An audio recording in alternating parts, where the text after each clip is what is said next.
এই যে এখন আমরা দারাজ থেকে পণ্য আসছে, এটা আনবক্সিং করতেছি। এই যে মরিয়ম লেখা আছে, মরিয়ম খেজুর না হলে মরিয়ম ফেরত। খেজুর।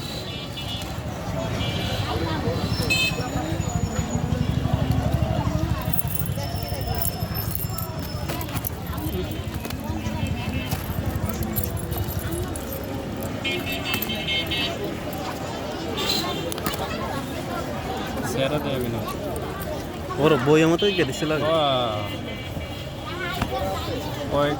কোন গ্রেডের গ্রেড ভালো না তো গ্রেট মরিয়ম খেজুর তো আর একটু কালো হয়।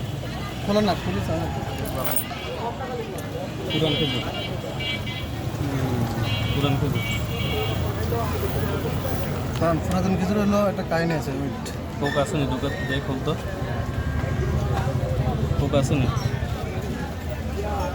চাই ফ্লাশ লাইট মারেন।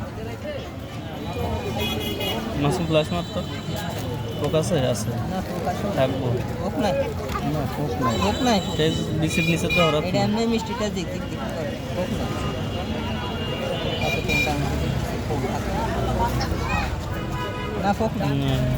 আছে, খারাপ না, তবে কোয়ালিটি ভালো না কোয়ালিটি ভালো না। কোয়ালিটি একটু লো আর কি। বি গ্রেডের এই যে দুই একটা কোয়ালিটি ভালো আছে। আর এর লগে অনেক তফাৎ আছে এই যে পুরান খেজুর পুরান আর নতুন মিলে মনে mix করে ভালো না। এইটা এই যে ঠিক আছে, এটা তো এটা পুরাই নষ্ট হয়ে যাবে। গালা গালা করিস না, ফিরে দিতে হবে। ভালো না, ভালো ওরা এটা ভালো পড়ে নাই, আবার ফসল ভালো পড়ে নাই। Bad review. অনলাইনে জিনিস দারাজ তো থেকে খেজুর আসছে, অত ভালো না, ভালো। ভালো পড়ে না। ভালো পড়ে নাই। কাট ভিডিও কাট।